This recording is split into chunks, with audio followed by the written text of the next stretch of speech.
நண்பர்களே, இந்த பதிவு என்பது என் சொந்த சோகத்தை பற்றிய பதிவு. என்னை உலுக்கிய ஒரு மரணத்தை பற்றிய பதிவு. இந்த சொந்த சோகத்தை உங்கள் பார்வைக்கு கொண்டு வர வேண்டுமா என்கிற கேள்வி எனக்குள் எழுந்தபோது நீண்ட நெடிய சிந்தனைக்கு பிறகு இது சரி தவறல்ல என்ற கருத்தே என் நெஞ்சில் நிலைத்து நின்றதால் இதை பதிவிடுகிறேன். ஒவ்வொரு மனிதன் தவறிலிருந்தும் இன்னொரு மனிதன் கற்றுக்கொள்ள முயற்சிப்பதுதான் மனிதகுலம் முன்னேற உதவியாக இருக்கும் என்கிற தாழ்மையான கருத்து எனக்கு இருப்பதனால் நான் செய்தது தவறா சரியா என்று நான் இன்றைக்கு யோசிப்பதில் பயனில்லை என்று உணர்ந்திருந்தாலும் கூட இதை செய்தேன், இப்படி விளைவுகள் வந்தன என்ற என் மனதில் இருக்கிற எண்ணங்களை உங்கள் முன்னால் கொட்டி தீர்ப்பதன் மூலமாக ஒருவேளை உங்களால் ஒரு சிறு பாடம் அதிலிருந்து கற்றுக்கொள்ள முடியுமானால் அது எனக்கு மிகுந்த நிம்மதியை தரும் என்பதனால்தான் இந்த பதிவு. என்னுடைய மூத்த சகோதரி திருமதி உஷாராணி கண்ணன் 27/7/1950 பிறந்தவர். என்னை விட 3 வயதும் ஒரு 4 நாட்களும் இந்த பூமியில் மூத்தவர். தமிழ் கலை என்கிற பெயர் அவருக்கு சூட்டப்பட்டது. எங்கள் குடும்பம் திராவிட கழக பாரம்பரியத்தில் பழகியிருந்த குடும்பம் என்பதனால் காலப்போக்கில் அந்த பெயரை அவர் விடுத்து உஷாராணி என்ற பெயரை அவருக்கு உகந்ததாக அவர் கருதி ஏற்றுக்கொண்டார். போகட்டும், அதுவல்ல இப்போது விஷயம். இப்படி என் சொந்த கதையை உங்கள் முன்னால் போட வேண்டும் என்பது என்னுடைய விருப்பமல்ல, ஒரு அவசியமாகிறது. நீங்கள் யாராவது இதிலிருந்து எதையாவது தெரிந்து கொள்ள முடியுமானால் அது எனக்கு மகிழ்ச்சியை தரும். நான் முன்பே குறிப்பிட்டது போல் அந்த என்னுடைய ஒரே சகோதரி 23/9/2021 மாலை இறந்துவிட்டார். அதில் கூட அவர் இறந்து போனது என்பதை விட இன்னொரு சின்ன சோகம் உள்ளடங்கி இருக்கிறது. அவர் இறந்த நேரத்தில் நான் தந்தி தொலைக்காட்சியில் 8/9 விவாதத்தில் பங்கேற்று கொண்டிருந்ததால் அந்த தகவலை கூட யாரும் எனக்கு சொல்ல உடனடியாக இயலவில்லை. எனவே நான் அந்த விவாதம் முடிந்து வெளியே வந்து பிறகுதான் கூப்பிட்டு சொல்லக்கூடிய வாய்ப்பு கிடைத்தது. போகட்டும், ஒரு 3 விஷயங்களை நான் குறிப்பிட்டாக வேண்டும். என்னுடைய ஒரே சகோதரி என்பதனால் நான் இழந்துவிட்டது ஏதாவது உண்டா என்றால், நான் எனக்கு மூத்த ஒவ்வொரு நபரை இழக்கிற போதும் எனக்கு ஒரு பெரிய சோகம் ஏற்படுகிறது. பிறந்த ஒவ்வொருவனும் இறந்து போவான். எனக்கு இந்த 2வது கருத்தில்லை. நான் ஒன்றும் சிரஞ்சீவியாக வாழ்ந்துவிடப் போவதும் இல்லை. நான் அறிந்து வைத்திருக்கிறேன். ஆனால் எனக்கு என்னை விட மூத்தவர் ஒவ்வொருவர் இறக்கிற போதும் நான் சொல்லுகிற மாதிரி ஒரு சோகம் என்னை தாக்குவதனுடைய பின்னணி நண்பர்களே, 10 வயது மூத்தவர், 20 வயது மூத்தவர், 40 வயது மூத்தவர், 3 வயது மூத்த சகோதரி, இப்படி ஒவ்வொருவர் பிரிகிற போதும் நான் என்னுடைய பழைய நினைவுகளை பகிர்ந்து கொள்ளுகிற ஒருவரை இழந்து போகிறேன். அது வருத்தமளிக்கக்கூடிய நிகழ்வாக இருக்கலாம், என்னை அவர் தாங்கி பிடித்திருக்கக்கூடிய நிகழ்வாக இருக்கலாம், அவருக்கு மகிழ்ச்சியை தரக்கூடிய நினைவாக இருக்கலாம். ஒரு மரணம், என்னை விட மூத்தவரின் மரணம் என்பது சில நினைவுகளை என்னிடமிருந்து பிரிக்க முயற்சிக்கிறது என்று நான் கருதுகிறேன். ஏனென்றால் என்னுடைய அம்மாவுக்கும் எனக்கும், என் தந்தைக்கும் எனக்கும், என் மாமாவுக்கும் எனக்கும், என்னுடைய சகோதரிக்கும் எனக்கும் நாங்கள் பகிர்ந்து கொண்ட சில நிகழ்வுகளை, சந்தோஷங்களை, துக்கங்களை இனி ஒரு முறை பகிர்ந்து கொள்ள ஆள் இல்லை. அநேகமாக என்னை பொறுத்தவரை எனக்கு மூத்தவர்கள் எல்லோரையும் இழந்துவிட்டேன். என் குடும்பத்தில் வந்த என் மூத்தவர்கள் அத்தனை பேரையும் நான் இழந்துவிட்டேன். எனவே ஒவ்வொரு குடும்பத்துக்கும் சொல்லி சுகித்து கொள்ள அல்லது பகிர்ந்து கொண்டு அழுகிற சில விஷயங்கள் இருக்கும், நினைவுகள் இருக்கும். அவைகளை எனக்குள்ளே நான் அண்ணாந்து பார்த்து அழலாமே தவிர பகிர்ந்து கொள்ளுகிற நபர்கள், ஒவ்வொரு மூத்த நபர் இறக்கிற போதும் அவர் இறந்து விட்டார் என்கிற சோகத்தையும் தாண்டி இந்த நினைவுகளையெல்லாம் பகிர்ந்து கொள்ளுகிற வாய்ப்பு இல்லை என்கிற வேதனை என்னை அதிகமாக தாக்குகிறது. இது எல்லோருக்கும் இயல்பாக நடக்கக்கூடிய விஷயம் என்பதை நான் உணர்ந்து ஏற்றுக்கொள்ளுகிறேன். ஒரு 3 விஷயங்கள், நான் இங்கே 300 விஷயங்கள் இருக்கலாம். அவர் 71 ஆண்டுகள் ஒரு 1.25 மாதம் வாழ்ந்திருக்கிறார். என்னை விட 3 வயதும் 4 நாட்களும் மட்டுமே மூத்தவர். எனவே 1000 விஷயங்கள் எங்களுக்குள் நடந்திருந்தாலும் எல்லாவற்றையும் பதிவிட நேரமில்லை, அவசியமும் இல்லை, அது யாருக்கும் பிரயோஜனமும் இல்லை என்பதனால் ஒரு 2-3 நிகழ்வுகளை நான் பகிர்ந்து கொள்ளுகிறேன்.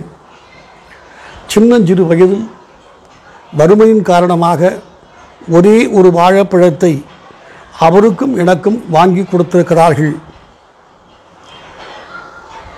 அதில் 3/4 அரைக்கால் வாழைப்பழத்தை நான் சாப்பிட்டுவிட்டு, ஒரு அரைக்கால் வாழைப்பழம்தான் உன் பங்கு என்று அவரை நான் ஏமாற்றியதுண்டு.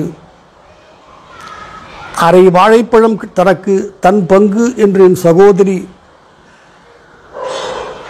தன் சகோதரனை, ஒரே சகோதரனை இவன் பாதி திருப்பி கொடுப்பான் சாப்பிட்டு வெண்டு என்று முதலில் நீ கடித்துக்கொள் என்று பாசத்தோடு வழங்கிய அந்த சகோதரியை 3/4 அரைக்கால் வாழைப்பழம் கடித்து தின்றுவிட்டு அரைக்காலை கொடுத்து ஏமாற்றியிருக்கிறேன்.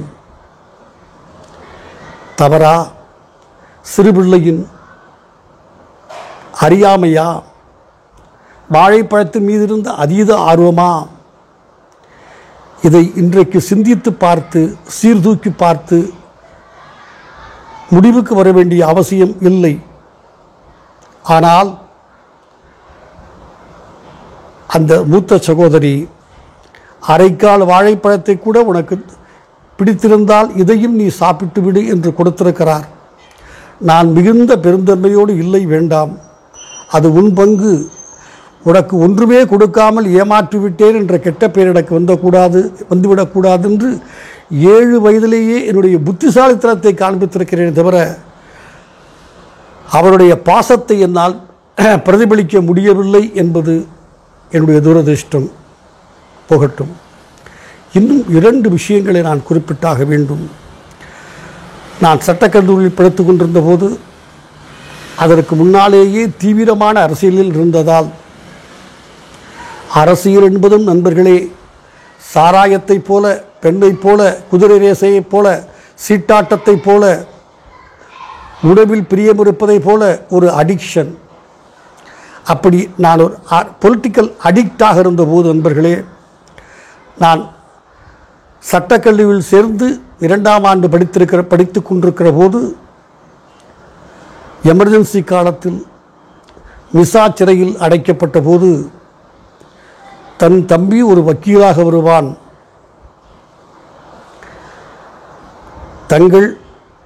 என் தகப்பனார் ஒரு டிரைவராக இருந்தவர்,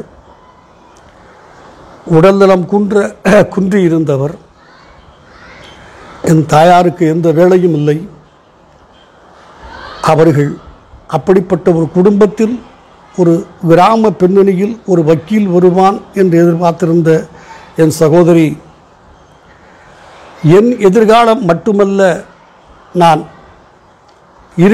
இந்தியாவினுடைய 2 நாட்களில் சிறையில் அடைக்கப்பட்ட காரணத்தால் எப்போது விடுதலை என்று யாருக்கும் தெரியாத சூழ்நிலையில் எங்கள் குடும்பத்தின் எதிர்காலம் அதோடு முடிந்துவிட்டது என்று குலுங்கி குலுங்கி அழுதிருக்கிறார். பிற்காலத்தில் எனக்கு அது தெரிந்தது. அவருக்கு திருமணம் ஆகிவிட்டது. என் குடும்பத்தையும் காப்பாற்ற வேண்டிய, என் தாய் தந்தையும் காப்பாற்ற வேண்டிய ஒரு சூழ்நிலை வந்துவிட்டது. ஒரு திக்கு தெரியாத காட்டில் விடப்பட்டதை போல், கண்ணை கட்டி விடப்பட்டதை போல் கண்கலங்கி இருக்கிறார். இது நடந்த சகோதரி. நான் வெளியே வந்துவிட்டேன். ஒரு 100 பேர் என்னை வக்கீல் என்று ஏற்றுக்கொள்ளுகிற அளவுக்கு உன் கண் பார்க்கவே சகோதரி,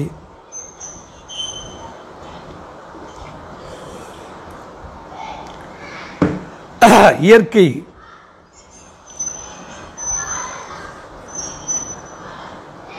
ஒரு வக்கீலாக என்னை அடையாளம் காட்டிவிட்டது இந்த சமுதாயத்துக்கு. இன்னொன்று, 6/5/2009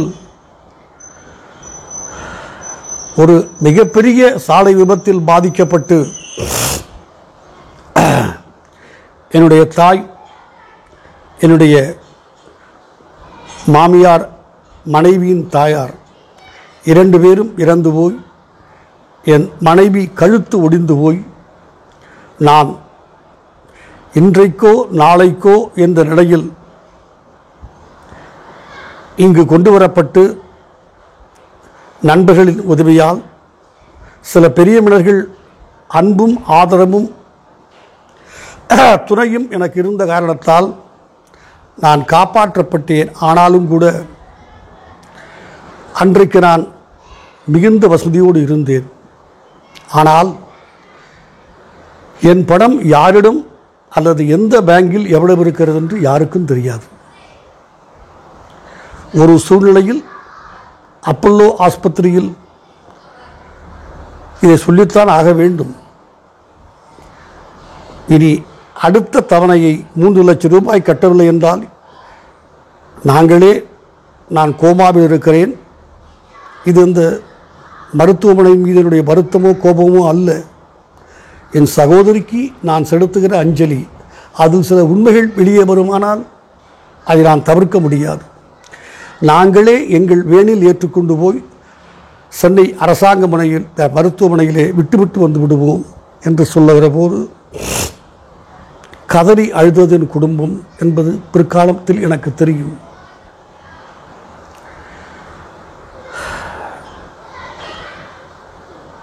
என் தாயார் இறந்தது எனக்கு தெரியாது. அவர் பெயரில் பணம் இருந்தது.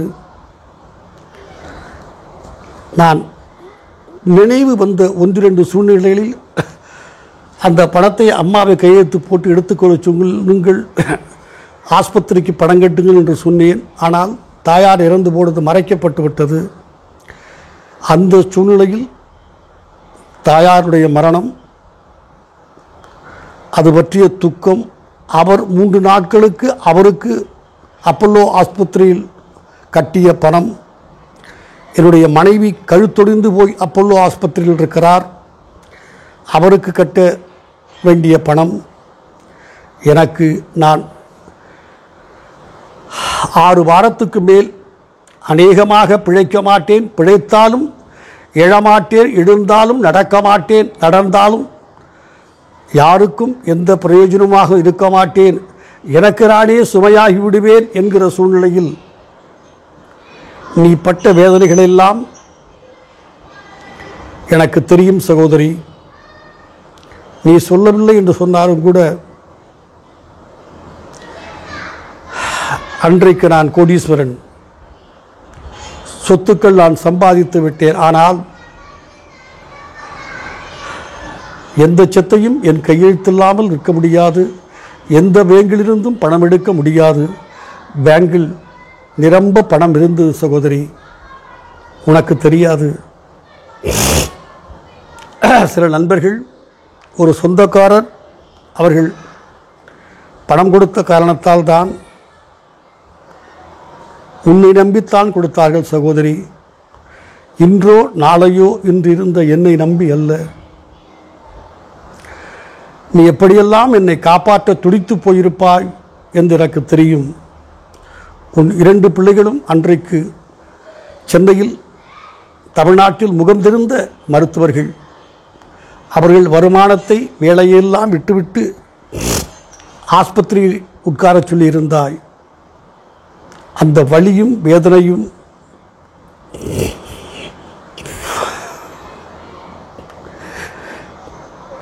எந்த காலத்திலும் நான் தீர்க்க முடியாது சகோதரி.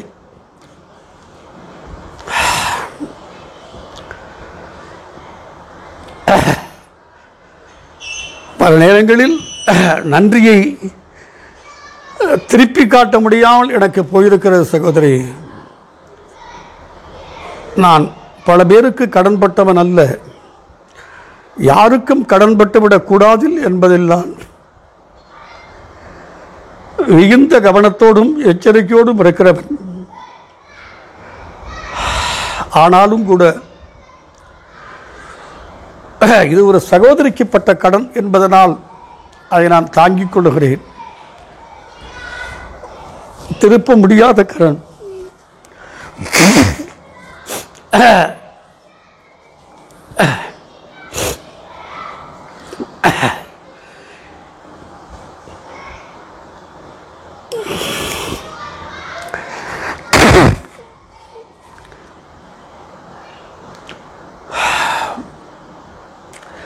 நீ பட்ட துன்பங்கள் உன் 2 வாரிசுகளையும் உயரமான இடத்தில் தமிழ்நாட்டில் தெரிந்த டாக்டர்களாக அமர வைத்திருக்கிறது.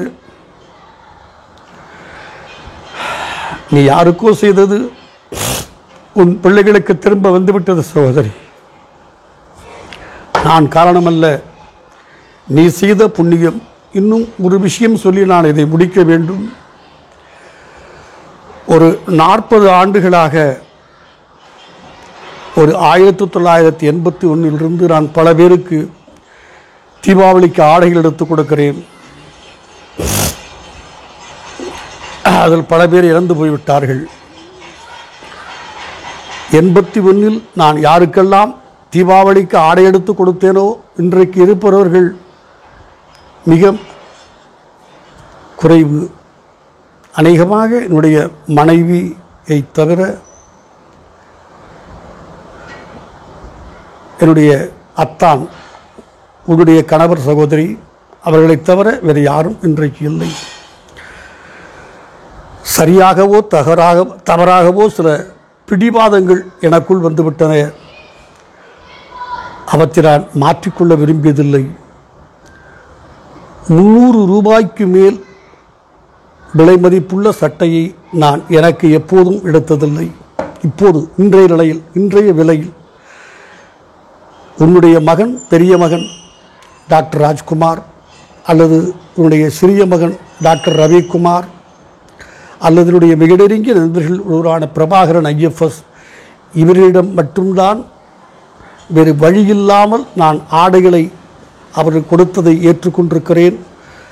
நான் போட்டிருக்கிற எந்த ஆடை 300 ரூபாய் 200 ரூபாய்க்கு விலை அதிகமாக இருந்தாலும் அது எனக்கு இவர்கள் கிஃப்டாக கொடுத்தது தான். இந்த இயல்பு உனக்கு தெரியும் சகோதரி. உன்னுடைய தம்பிதானே நான். ஒரு டிரைவரின் மகனாக பிறந்த காரணத்தால் அன்றைக்கு எளிமை சிக்கனம் என்பது ஒரு கம்பல்ஷனாக இருந்தது. காலப்போக்கில் அதை நான் ஒரு ட்ரெடிஷனாக மாற்றிவிட்டேன். தவறோ சரியே எனக்கு தெரியாது. இன்றும் நான் தொடர்ந்து அதை பின்பற்றுகிறேன். நான் சொல்ல வந்த விஷயமெல்லாம் 1981 உனக்கு 80 ரூபாய்க்கு புடவை எடுத்து கொடுத்தேன். கடைசியாக 1000 ரூபாய்க்கு நான் எடுத்து கொடுத்த புடவை.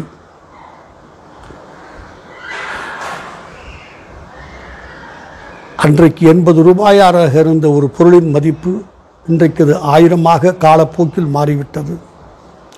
என்னுடைய பட்ஜெட் அலோகேஷன் மாறவில்லை. குறைந்தது நான் புடவை சில இடங்களில் உன்னை அழைத்து போயும் எடுத்திருக்கிறேன். பல இடங்களில் நானே எடுத்து கொடுத்திருக்கிறேன். குறைந்தபட்சம் ஒரு 5-6 ஆண்டு என்னிடம் சொல்லி பார்த்தாய், நான் ரொம்ப நாள் இருக்க மாட்டேன்டா, நல்ல புடவையாக எடுத்து கொடுறான்னு. நான் அப்போதும் என்னை மாற்றிக்கொள்ள தயாராக இல்லை சகோதரி. 2 காரணங்களால். ஏனென்றால் புடவை அல்லது ஆடை என்பது மானத்தை மறைக்க என்று நான் உறுதியாக பணிவோடு சொல்லுகிறேன், நம்புகிறேன். ஒருவருடைய அந்தஸ்தை, செல்வாக்கை, அழகை கூட்டி காண்பதற்கு அல்ல என்று நான் அன்றும் நேற்றும் இன்றும் கருதுகிற காரணத்தால் விலை உயர்ந்த ஆடைகளில் என் மனம் போகவில்லை. எடுத்து கொடுக்கவும் நான் தயாராக இல்லை. இன்னொரு காரணம், ஒருவருக்கு மட்டும் எனக்கு நானே விதித்து கொண்ட கட்டுப்பாட்டுகளை தாண்டி 1500 ரூபாய்க்கு எடுத்து மற்றவருக்கு 1000 ரூபாய்க்கு எடுக்க முடியாது என்பதனால் அந்த சமத்துவத்தை இன்றளவும் நான் கடைபிடித்து வருகிற காரணத்தால் உண்மை சகோதரி, வாழைப்பழத்தில் உன்னை ஏமாற்றினேன். அது கொடுத்த வழியோ, அது கற்றுக் கொடுத்த பாடமோ ஒரு 40 ஆண்டுகளாக, அதற்கு மேலாக சகோதரி, நான் சமத்துவத்தை என் கண்போல் காப்பாற்றி வருகிறேன். எனவே நீ இன்னும் வெகு நாள் இருக்க மாட்டேன் மணி, புடவை கொஞ்சம் நல்ல புடவையாக எடுத்து கொடு என்று கேட்டபோதெல்லாம் நான் சிரித்தேனே தவிர சகோதரி, 1 ரூபாய் கூட உனக்கு அதிகமாக போட்டு நான் புடவை எடுக்கவில்லை. இதை நான் இப்போது பதிவு செய்வதற்கு கூட ஒரு பின்புலம் இருக்கிறது சகோதரி. தம்பியின் கையால்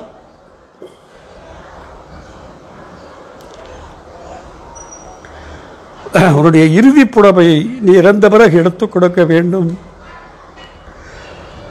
என்ற ஒரு நம்பிக்கை, கடமை, பாரம்பரியம் எதுவோ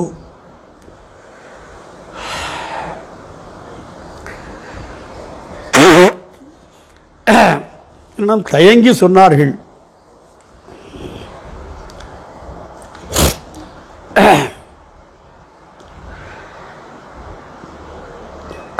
உனக்கு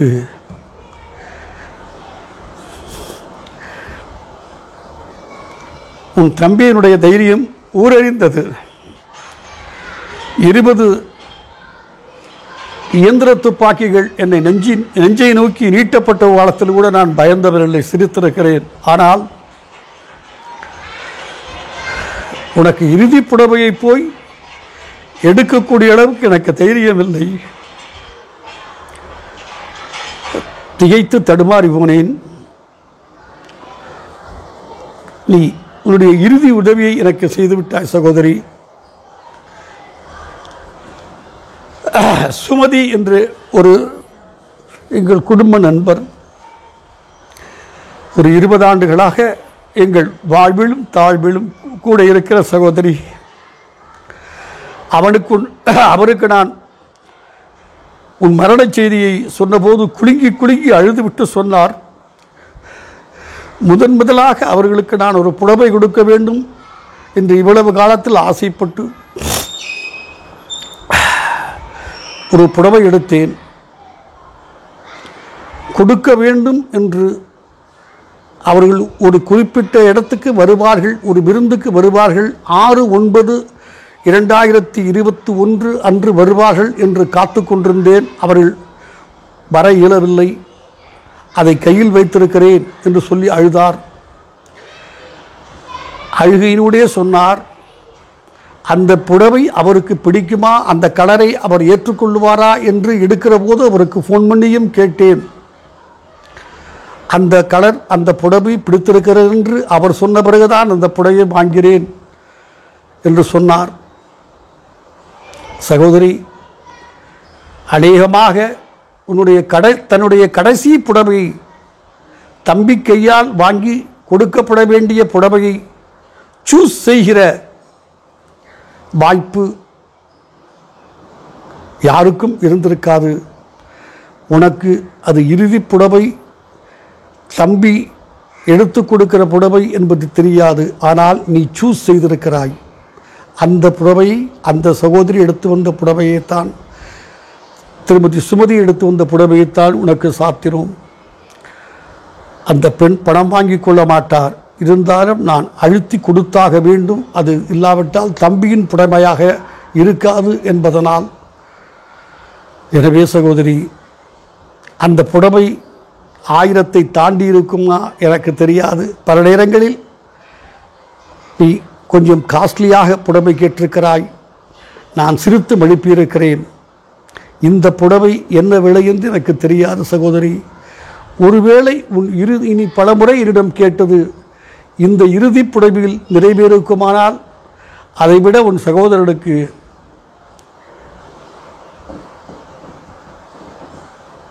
வேறு மகிழ்ச்சி இருக்க முடியாது. சகோதரி, வெகு நாட்கள் நீ தனியாக இருக்க மாட்டாய். மரணம் என்பது யாருக்கும் வரும். மரணம் வருமானால்தான் அவன் மனிதன். அனுமாரையோ இன்னும் 7 பேரையோ சிரஞ்சீவி என்று சொல்வது கூட சகோதரி ஒரு வெற்று வார்த்தையே தவிர அவர்கள் சிரஞ்சீவியா எனக்கு தெரியாது. ஆனால் தான் இறந்த பிறகும் குறைந்தபட்சம் 30 வருட காலம், ஒரு தலைமுறை காலம், ஒரு 4 பேர் மனதில் அவர்கள் வாழ முடியுமானால்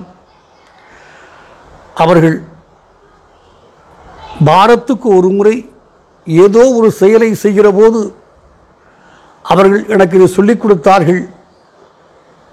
இதை இப்படி செய்ய வேண்டும் என்று எனக்கு தெரியாது. அந்த இறந்து போன நபர்தான் சொல்லிக் கொடுத்தார் என்று ஒரு 30 ஆண்டுகள் நினைவு கூறப்படுவாரேயானால் அவர்கள் சிரஞ்சீவியாக வாழ்கிறார்கள் என்று நான் திடமாகவும் திண்ணமாகவும் நம்புகிறேன் சகோதரி. நீ வாழ்வாய் என்கிறேன். திரும்பவும் சொல்கிறேன் சகோதரி, உன்னை வெகு நாள் தனியாக விடமாட்டேன். விரைவில் வந்துவிடுவேன்.